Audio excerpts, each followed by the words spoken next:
Good day and welcome. This is Sunday Standard News Review. Today we have on our studio Dumelang Saleshando, who is the leader of opposition in Parliament. And we will be talking to him about the state of emergency, about the COVID-19 response. We will also be talking to him about the impending constitutional review and about the umbrella for democratic change. Good morning, Res Saleshando. Good morning, Spencer, and thanks for having me. Thank you very much. Maybe let's start by talking about the state of emergency. You have had big reservations about how the whole thing was handled. What really stood out, and what do you think government should have done from the beginning? Okay, I think let me explain that we had major reservations because declaration of a state of emergency is a major move. It's possibly the most radical move a government could have taken under the circumstances. We have neighbors with similar constitutions who also had that instrument to invoke. They chose not to, with the exception of Namibia. But in the case of Namibia, they limited it to 6 months. We dragged it on for 18 months. It allowed for things like procurement to be done in an unconventional manner, for tenders to be allocated without competitive bidding. We have produced in Botswana COVID millionaires who benefited from this dispensation. In the case of Namibia, they had a state of emergency for 6 months, and in the 6 months, they amended all the necessary laws to allow them to deal with the pandemic. So basically, we are saying that you would not have had any problems if the state of emergency in Botswana had also been for 6 months. 6 months or less. And that is what we said at the time when it was brought to the National Assembly. We tried to move an amendment to say, can we have it for 3 months? Because one of the things that you want to do during a state of public emergency is to prepare yourself for something that you had not expected to encounter. Now, yes, the whole world was shocked by the COVID pandemic. But what happened in the 18 months of the state of public emergency is that Botswana did not prepare itself for the worst day or for the day at the top of the mountain, as some would have said. We ended up with one of the heaviest load of the virus on a per capita basis within SADC. We have one of the high fatalities on a per capita basis. We were unable to expand our medical health services. Some countries were even able to set up new hospitals. We couldn't even increase the number of emergency or high care beds in the case of Botswana. In the beginning, your party, the Umbrella for Democratic Change, they were invited by President Masisi for plenary meetings, and you didn't turn up. Yes. So didn't you miss a big opportunity there, at least to try to draw the borders around which this whole thing could have been handled? Well, with the benefit of hindsight, I don't think we really missed anything, because those parties that participated in that meeting will tell you today that nothing that was promised by President Masisi at that meeting was kept. So they are none the wiser having attended. I would have preferred for us to attend. Unfortunately, our leader was not in the country at the moment, so it was not a question of snubbing the president. But like I say, with the benefit of hindsight, we didn't miss anything. Yes, but now let's talk about procurement, because that's one area that seems to have really acted, not only the official opposition in Parliament, but Botswana in general, who had all along been making those direct appointments. Look, direct appointments normally would be made where there is only one qualifying supplier. Then there's no need to go out for a competitive bid. Or you are under such extreme pressure that waiting for a competitive bid would result in unnecessary financial or human losses. But in the case of COVID, you even had procurements done outside the PPADB. The task force, it appears, was also closed with powers to procure. Office of the President, in the main, was the lead player procuring medical equipment, and not Minister of Health. when Ministry of Health would naturally be better placed because they would have the personnel who would know precisely what is required and what would be a reasonable price to pay. So this was all cleverly manipulated to make sure that out of this misfortune, wealth is directed into the hands of those linked with the top leadership. And throughout this period, we have seen you personally writing out official letters, chiefly to the Speaker, but also to the Office of the President, seeking information. Has it been worth it? Did you get any information, clarity on any matters that you raised around these procurement issues? Well, no. No, because in all the instances, the Office of the President normally chooses not to respond. They prefer to keep quiet, not to respond to any query that may be raised. The Speaker, in the past, has also challenged me as the leader of the opposition in Parliament to may present proof to some of the allegations which we said are the basis of the fear that we had about the abuse of power under state of public emergency. We complied with what the Speaker wanted, but as you know, what has happened, the Speaker then ruled me out of order and ordered me out of the House, resulting in 2 lawsuits. The first lawsuit was to set aside the ruling by the Speaker so that I be allowed back into Parliament. The judge granted that. The second one was to say that we even need to get a ruling that the Speaker acted irrationally. And that judgment came in our favor, that the Speaker sought to exercise powers he did not have, because he was also feeling the heat. He was clearly siding with the government at a time when you would expect the legislature to be the oversight body to check what the executive is doing. But you now have the leader of the National Assembly basically trying to play along with the executive. But while still there, let's talk about the circumstances surrounding the procurement of Tshwane Lodge, which really has been the burning issue around all this. What have you found so far? Because last week we heard the president that he was coming from United States saying that you guys are trying to make Botswana look like a banana republic. Everything is clean, is done for especially the people in that catchment area who have always been deprived of development. And does it make sense to all that information put against what you might have picked yourself? Okay. If the president genuinely believed, as Remo Roying also said in Parliament, that everything is above board, they wouldn't then run around to look for reasons why they should not release the documents that basically exonerate them. The only reason they are not able to release all the documents pertaining to Tshwane Lodge is because they have something to hide. That's my first, that is a fair suspicion to make. I have been to Hanzi since the end of the Parliament sitting. I have established that government has farms in Hanzi, government-owned farms, that are either undeveloped or underutilized. Why would government then go and spend 58 million pula to get the Directorate of Intelligence Services to acquire a facility for agricultural research? It's simply all not adding up.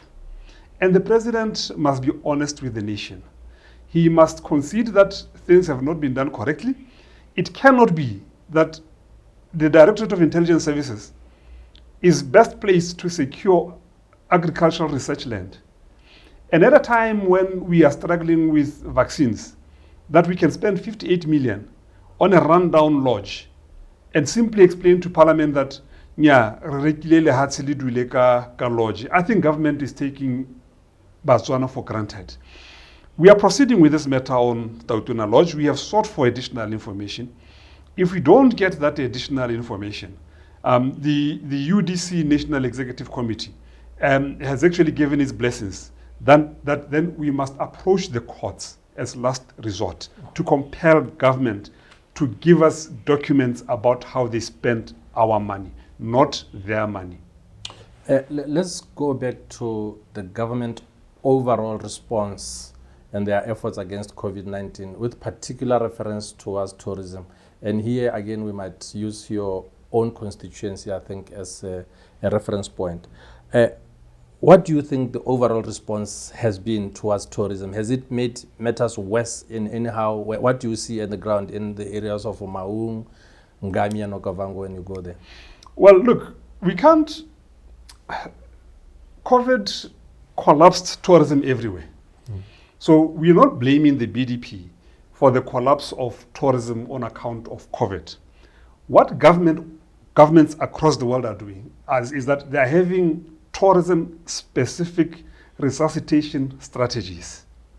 We don't have that in Botswana. And yet tourism features amongst the top 3 revenue earners for the country.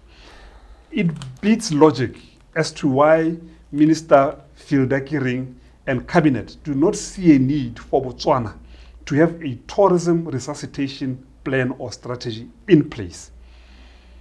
The state of public emergency made matters worse because a lot of tourists will not travel. The insurance covers or policies will not be effective if they travel to any country that is under state of public emergency, period. So we lost out big times. The sector has collapsed, but we need to have a plan of rising together because this has been a foreign-dominated tourism. I also see a silver lining behind this dark cloud, that we need to be now thinking, how do we make sure that as tourism emerges, citizens are able to play a meaningful role? And I can give you a few examples. In Maung itself, you have a lot of what we call self-drives. These are tourists from neighboring countries, particularly South Africa, who come in with their own vehicles. They've packed their meals and everything that they need. All that they pay are the fees to get into the park, which is really nothing. Why don't we change it like other countries have done to say that no self-drives using foreign registered numbers without a local guide? Immediately that creates a big market for what we call freelance operators, tourism operators, within the entire Ngami land, who will then become economically active. So the lack of a plan, the lack of a vision around how tourism should emerge out of this crisis is really what is going to be the negative legacy of government in the Ngami land. Yes. Overall, President Masisi, you'll recall, campaigned in 2019 on the ticket of fighting corruption, fighting graft, and basically upholding the rule of law. What is your assessment so far? I mean, has he lived up to the pledges that he made? Well, look, any president who says they will fight corruption should know the basics. And some of the basics around fighting corruption is to avoid conflict of interest. When you sit as a president and decide on a government program that you are outsourcing or selling certain government assets, and then you line up as president to also be a beneficiary, to acquire what was government property, as the president did in the case of Banyana Farms, he has long lost the moral authority to make any pronounced statements or pronouncements against corruption.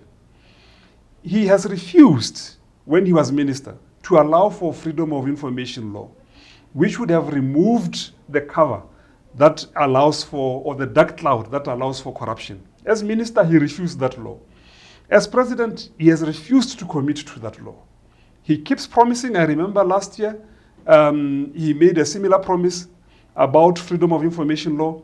This year, the response in parliament by his minister was that it's too complex a law. It requires a lot of time. They can't commit to a time frame. So the long and short of it is that they don't want it. President Masisi lacks all the credentials of a president who is committed to fighting corruption. I think he just used that as an attractive soundbite for the 2019 elections, and it worked wonders for him. As a deceptive advertiser, he takes the cap. Botswana would, I think, want to know more what has happened to the AllParty Conference. It's one of the big issues that when President Masisi came in, he said he wanted to resuscitate. Yes. But while answering what has happened to it also, can you also say what is your assessment of the President personal's attitude to opposition? Is it anyhow different from his immediate predecessor, who we know was very, very much contemptuous of opposition politics? Well, and because also he took you to Zambia recently, if I may add. Yes. Let's start with his predecessor. I happened to have been leader of opposition under President Khama's term. That's true. I know how difficult it was to secure a meeting with him. He limited consultation only to incidents where he was compelled to consult by the law. Re Masisi has not been any different. He convened an all-party conference within the first few months when he got into office, made a number of promises to opposition party leaders, even promised that he's working on public funding of political parties, and he hopes it will be in place by 2019 general elections.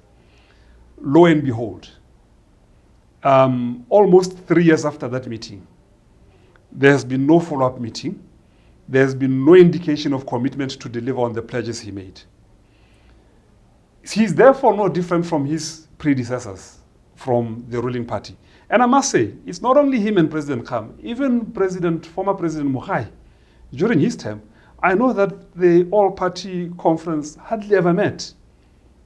The only president who was committed to the idea was the late former President Masiri. All other BDP leaders are essentially sticking to the same lane. They do not want to engage opposition parties. Look, a trip to a foreign country has always happened. Even under President Mogapi, I once traveled with him to Brazil for some HIV/AIDS conference. But it doesn't change anything. It doesn't show commitment enough to substantive changes in the manner in which the country is governed, engaging the opposition. President Masisi governs on a mandate of 52% of the popular vote. He must try and reach out to other sections of the community that represent the 48%. But would we agree, at least in principle, that he's not as contemptuous towards opposition?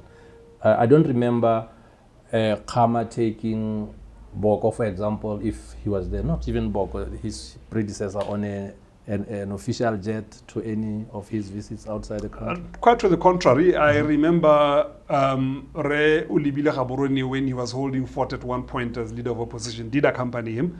I think it was on a trip to Mozambique, but I stand to be corrected. So they've all done that.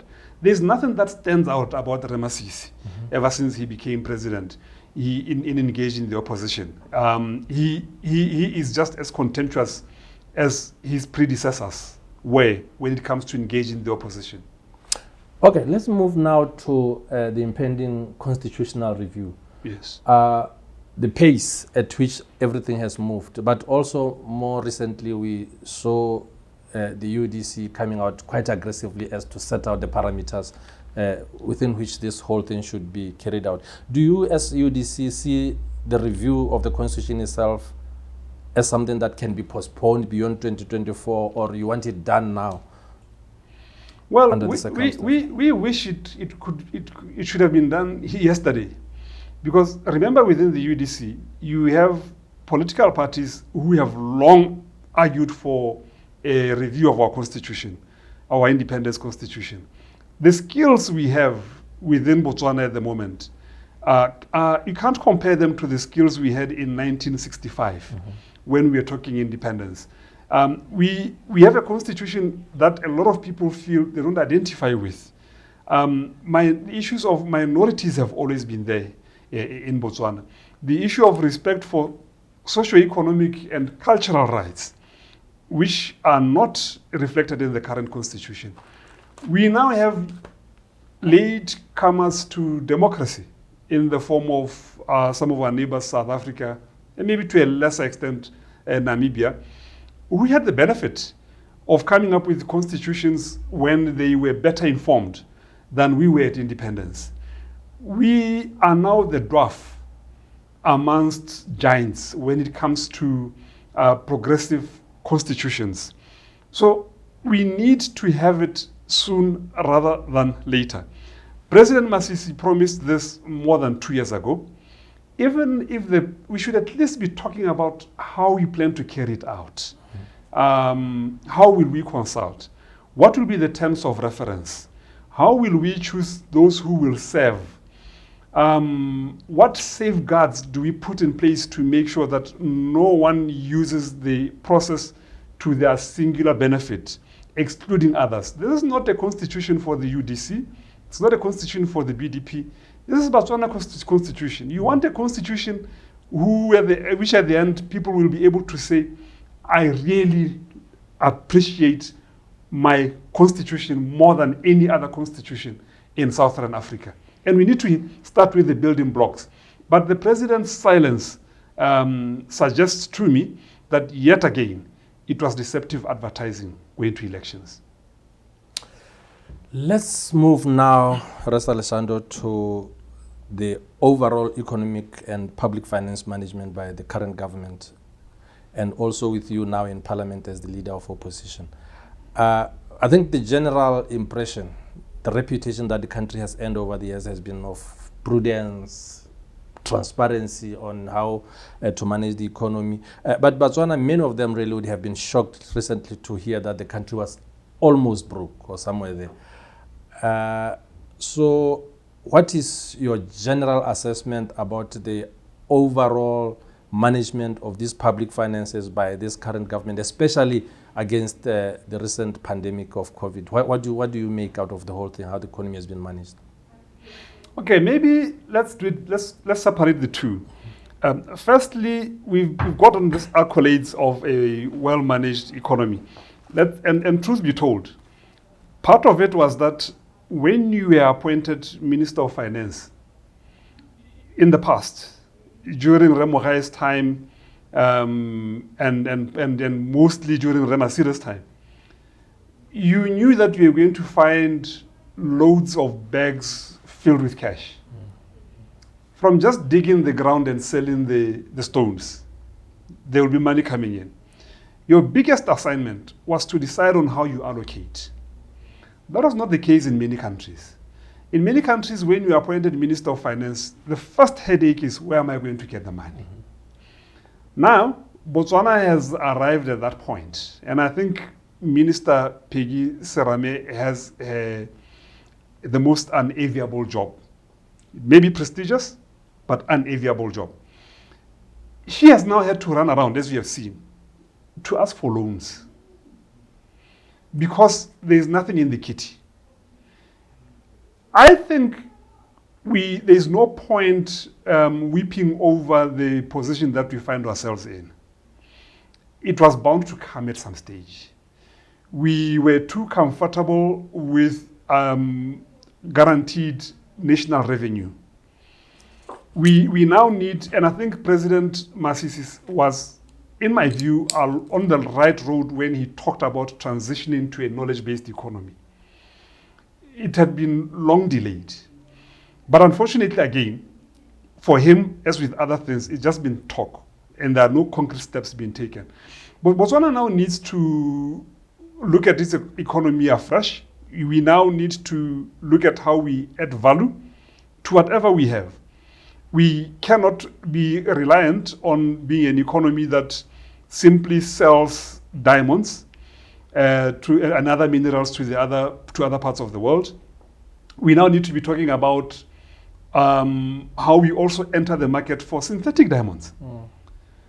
Why should our biggest partner, DBS, be setting up companies in other parts of the world where they have minimal financial interest to manufacture synthetic diamonds and leave their long-time bed partner behind? The diamonds are running out. We now need to be thinking differently. It's a pity that we've been talking of things like Lobatse Leather Park for more than 10 years, and it hasn't taken off.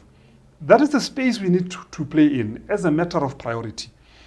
There's also been a lot of talk around public-private partnerships, developments of infrastructure.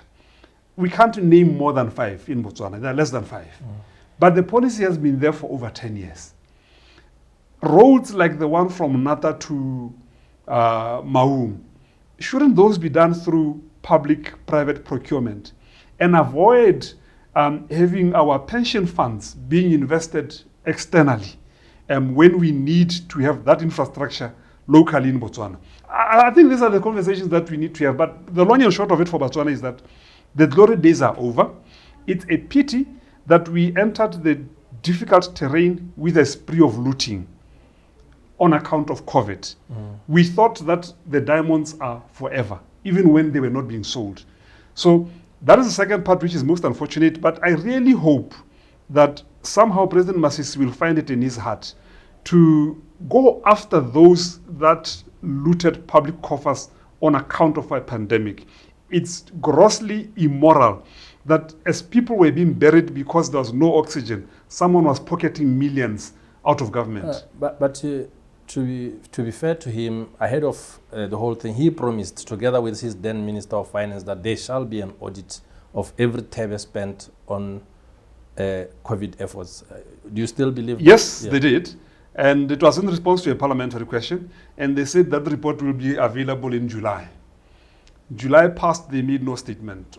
August over, September over, we are now into October. The silence is too loud. Yes, but we would not, I think, have done justice to yourselves, but also to our readers and the audience if we did not talk about the UDC itself. Tell us what is happening now inside UDC regarding relations between the two main parties, Botswana Congress Party and the Botswana National Front. But Botswana Congress Party and Botswana National Front are certainly critical partners in the UDC. Both parties have their own traditions that we all know are not necessarily always synchronized. I think it goes without saying that every coalition has challenges. Even parties, the BCP itself cannot be seen as a homogeneous group. There are divergent interests within that. Now, when you bring two different parties, you are likely to have acrimony more often than not. The big challenge is being able to put in place mechanisms that are able to resolve differences amicably. I don't think we have done as well as we'd have wanted in that regard. And that is why some time back, there were clear instances of conflict between the organizations. But as you know, we went for a meeting in Palape, where we sat down and talked about what do we need to do to fix the relationship. It seems to have put off the fires, clearly. But only temporarily. It maybe have been temporarily, and we are alive to that we need more durable processes in place. And that is why the leadership committed to have a retreat where we will reflect even more intensely about our recent past, about our differences, about the future for this country, working together as a more coherent group than before. We had to put off that retreat because the COVID numbers, then I think that's when we went into the third wave. We are now out of the third wave. It's something that will definitely be looked into. And I'm more confident and hopeful that we will come out with a more long-term solution to the challenges we face. You have all these problems that are now public inside UDC, but they are only for now, very few of you inside that party or inside that coalition. We expect more to be joining you in whatever format you might agree. So don't you see bringing in more parties when there are already more problems already, as even creating now a wildfire? I wouldn't say it will create a wildfire. Remember, you can still have fewer parties and more problems. I mean, the BDP is not in coalition with anyone. It has shared off different tendencies in the form of the BMD. It has shared off tendencies in the form of the BPF. But by all signs, it's clear that the BDP is possibly highly pregnant again. Highly pregnant with problems that threaten its own stability. Yes, but so, that is for the BDP. Yes, yeah. So the point is that it doesn't mean that the fewer the parties, the less the problems. I think we can learn from the experience that we have gone through with as three parties. and candidly reflect on the challenges we are likely to face when we increase the number of political parties. It's been an experiment, if I may put it that way. And I think we need to draw lessons from that experiment and set in place structures that can help us to deal with future challenges as the opposition. And how do you, as BCP leader, at least talking now from the BC perspective, how do you hope to engage with AP? Do you want to go in alone as the BCP, or you want to engage all these parties that are for now outside as a group of UDC parties? Well, as you know, a decision has been made. We have engaged other opposition parties as the UDC. There's been an agreement that was reached on by-elections, which is still to be tested because by-elections were basically suspended during the tenure of the state of public emergency. So that agreement will be tested. But it was a dry run, if I may say, about what we hope to achieve for the 2024 general elections cooperation. My view is that we possibly will need to do much more than we did with the case of by-elections. General elections agreements are much more difficult. The stakes are much higher. It's not a walk in the park. We would have wished for this process to be complete by the end of this year. It remains our hope, but I don't want to downplay the enormity of the exercise. Thank you very much, Honorable Saleshando, for having come and join us. And this is all that we had time for. Thank you. Thank you very much. Cheers.